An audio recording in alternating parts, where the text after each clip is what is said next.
या कि आप पाकिस्तान और भारत के रिलेशनशिप को अमेरिका के पॉइंट ऑफ व्यू ऐसे देखते हैं। तो जनरल माइकल कुरिला ने ये कहा कि it is not a binary switch.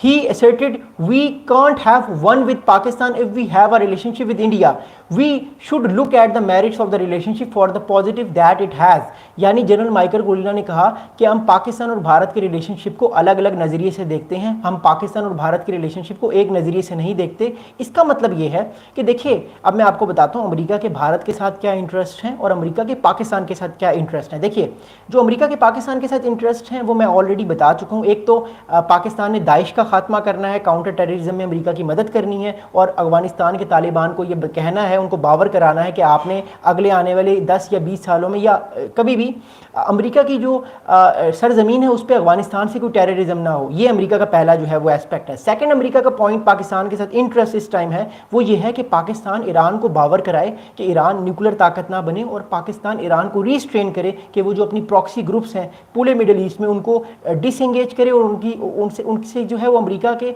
या इसराइल के मफादात पे जो है वो नुकसानात ना पहुंचाए। तीसरा बड़ा इंपॉर्टेंट अमेरिका का पाकिस्तान के साथ जो है वो इंटरेस्ट है, वो ये इंटरेस्ट है, अमेरिका चाहता है कि पाकिस्तान पूरी तरह से चीन की तरफ टिल्ट ना करे। पाकिस्तान कुछ ना कुछ अपनी जो टिल्टलेशन है वो अमेरिका की तरफ भी रखे, ताकि अमेरिका और पाकिस्तान जो है वो अपने रिलेशनशिप को बेहतर करें, और मोर इंपॉर्टेंटली पाकिस्तान एक तरह से बैलेंसिंग एक्ट के तौर पे काम करे। पाकिस्तान जो है वो सिर्फ चीन के साथ अपने मामलात शेयर ना करें, अमेरिका के साथ भी अपने मामलात को बैलेंस रखें। ये 3 अमेरिका के इंटरेस्ट हैं पाकिस्तान के साथ। अब मैं आपको बताऊंगा अमेरिका के इंटरेस्ट इंडिया के साथ क्या हैं। देखिए, मैं आपको बता चुका हूँ कई बार कि अमेरिका का इस टाइम जो नंबर 1 एनिमी है, राइवल है, कंपेटिटर है, वो है चाइना। वो रशिया भी नहीं है, वो ईरान भी नहीं है, it is only China and only China which is rising China. Okay, America का जो मेन एस्पेक्ट है, मेन इंटरेस्ट है भारत के साथ, वो ये है कि वो चाहता है कि चाइना ताकतवर मत बने, जो कि कहा जा रहा है कि अगले 15 या 20 सालों में चाइना अमेरिका की जो मिलिट्री ताकत है उसको मैच कर जाएगा। अमेरिका चाहता है कि 2048 तक चाइना इस चीज़ को ना पहुँचे अगले 20 साल बाद, और इस पूरी एफर्ट में पूरी तरह से भारत अमेरिका के साथ हो, मिलिटरीली भी साथ हो, नेवल फोर्स भी भारत की अमेरिका के साथ हो, और पॉलिटिकली और डिप्लोमेटिकली भी अमेरिका भारत के साथ हो, और मोर इम्पोर्टेंटली इकोनॉमिकली अमेरिका कह रहा है कि आप जो है वो चाइना से डिसएंगेज करें। जो आप 113 बिलियन डॉलर की ट्रेड कर रहे हैं जिसमें आपको डेफिसिट है, आप चाइना के साथ इतनी बड़ी ट्रेड मत करें, आप ये ट्रेड हमारे साथ करें और हमें बेनिफिट दें। लेकिन क्योंकि इंडिया एक मिडिल क्लास या एक गरीब मुल्क है, उसकी आबादी जो है वो तकरीबन 1 अरब 40 करोड़ है, तो इंडिया बेसिकली इतना ज़्यादा नुकसान अफोर्ड नहीं कर सकता। अगर इंडिया इतना बड़ा नुकसान अफोर्ड करेगा तो ऑब्वियसली उसकी अपनी पॉपुलेशन को इसका असर पड़ेगा, और ये उसके लिए एक नेगेटिव बात होगी जो इंडिया नहीं चाहता। लेकिन अगला इंपॉर्टेंट पॉइंट मैं आपको बताऊंगा वो क्या है।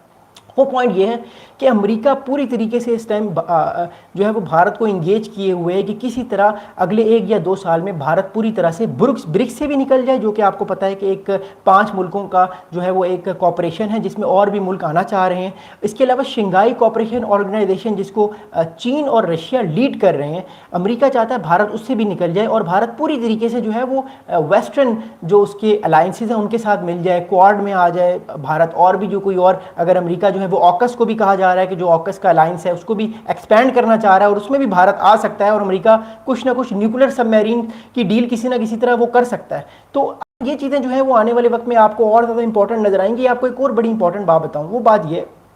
कि एज ऑफ नाउ जो प्रेशर है वो अमेरिका भारत पे एक्सर्ट करेगा, ज़्यादा एक्सर्ट करेगा, क्योंकि आपको मैं बता चुका हूँ पिछले 15 साल में इन दोनों ममालिक की एक स्ट्रेटेजिक पार्टनरशिप बड़ी मजबूत रही है, और अब जो है वो भारत किसी ना किसी तरह कोशिश कर रहा है कि अपने आप को उस स्ट्रेटेजिक पार्टनरशिप से या तो निकाल ले या तो उसी में रहे। एक तरफ से जो है वो भारत पैराडॉक्स में फंस चुका है, एक स्ट्रेटेजिक को मैं नहीं कहूँगा, टैक्टिकल डायलामा में फंस चुका है। अब उसको अगर इस डायलामा से निकलना है तो फिर उसको एक चॉइस जो है वो लेनी पड़ेगी, और दूसरी चीज़ है कि या तो वो अमेरिका के साथ होगा या तो फिर वो जो है वो ग्लोबल साउथ के साथ होगा जिसमें शंघाई कॉपरेशन है और ब्रिक्स है। और अगर हम रियलिटीज़ की बात करें, इकोनॉमिक रियलिटीज़ की या ग्राउंड रियलिटीज़ की, तो भारत के ज़्यादा चांसेस जो हैं हमें नज़र आ रहे हैं वो ये हैं कि अमेरिका के साथ भारत जाएगा, लेकिन इतना आसान नहीं होगा अमेरिका के साथ भारत को जाना। फिर उसको ब्रिक्स से भी निकलना पड़ेगा, उसको बहुत सारी जो है वो माशी कुर्बानियां देनी होगी, तब जाके वो अमेरिका का साथ देगा, और फिर ऑब्वियसली अमेरिका भारत के इंटरेस्ट को डिफेंड भी करेगा। बट एक बात आपको बड़ी इंपॉर्टेंट बताऊं, वो ये बात है जो ये जनरल